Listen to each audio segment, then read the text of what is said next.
प्रेरक कहानियों की श्रृंखला में आज सुने एक कहानी। संसार के सभी प्राणी अपूर्ण हैं।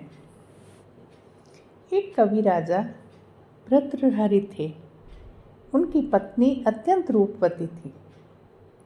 उन्होंने स्त्री के सौंदर्य और उसके बिना जीवन के सूनेपन पर 100 श्लोक लिखे, जो श्रृंगार शतक के नाम से प्रसिद्ध हैं।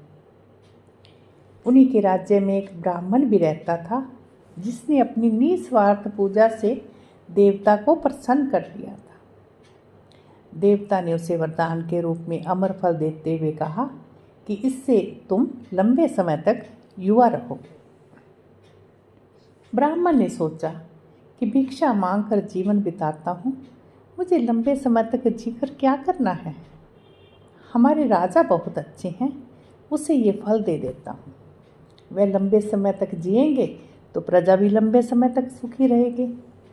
वह राजा के पास गया और उनसे सारी बात बताते हुए फल उन्हें दे दिया। राजा फल पाकर बहुत प्रसन्न हो गया। फिर मन ही मन सोचा कि यह फल मैं अपनी पत्नी को दे देता हूँ। वह ज़्यादा दिन तक जिएगी तो ज़्यादा दिन तक उसके साश्रय का लाभ मिलेगा।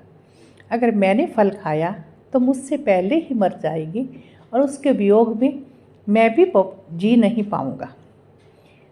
उसने वह फल अपनी पत्नी को दे दिया। लेकिन रानी तो नगर के कोतवाल से प्रेम करती थी। वह अत्यंत सुदर्शन, हष्टपुष्ट और बातूनी था। अमर फल उसको देते हुए रानी ने कहा, इसे खा लो, इससे तुम्हें लंबी आयु प्राप्त होगी। फल लेकर कोतवाल जब महल से बाहर निकला तो सोचने लगा कि रानी के साथ तो मुझे धन दौलत के लिए झूठ मूठ ही प्रेम का नाटक करना पड़ता है, और ये फल खाकर मैं भी क्या करूँगा। इसे मैं अपनी परम मित्र राज नर्तकी को दे देता हूँ। वह कभी मेरी बात नहीं टालती। मैं उससे प्रेम भी करता हूँ, और यदि वह युवा रहेगी, लंबे समय तक जिंदा रहेगी तो दूसरों को प्रसन्न कर पाएगी। और उसने वह फल अपनी उस नर्तकी मित्र को दे दिया। राज नर्तकी ने कोई उत्तर नहीं दिया और वह चुपचाप फल लेकर अपने पास रख लिया। कोतवाल के जाने के बाद उसने सोचा कि कौन मूर्ख ये पाप भरा जीवन लंबा समय जीना चाहेगा। हमारे देश के राजा बहुत अच्छे हैं, उसे ही लंबा जीवन जीना चाहिए। यह सोचकर उसने किसी प्रकार से राजा से मिलने का समय लिया और एकांत में उस फल की महिमा सुनाकर उसे राजा को दे दिया और कहा कि महाराज, आप इसे खा लीजिए। राजा फल को देखते ही पहचान गया और भौचक्का रह गया। पूछताछ करने से जब पूरी बात मालूम हुई तो उसे वैराग्य हो गया। वह अपना राजपाट छोड़कर जंगल में चला गया। वहीं उसने वैराग्य पर 100 श्लोक लिखे, जो वैराग्य शतक के नाम से प्रसिद्ध है।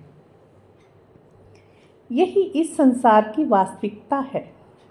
एक व्यक्ति किसी अन्य से प्रेम करता है और चाहता है कि वह व्यक्ति भी उसे उतना ही प्रेम करे, परंतु विडंबना देखो, वह दूसरा व्यक्ति किसी अन्य से प्रेम करता है।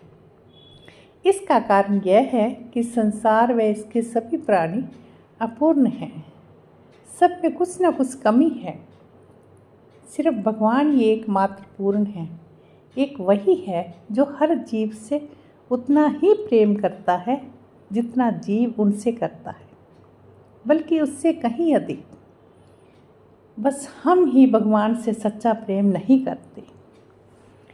तो अभी आपने सुनी एक कहानी कि संसार के सभी प्राणी अपूर्ण हैं। वास्तविकता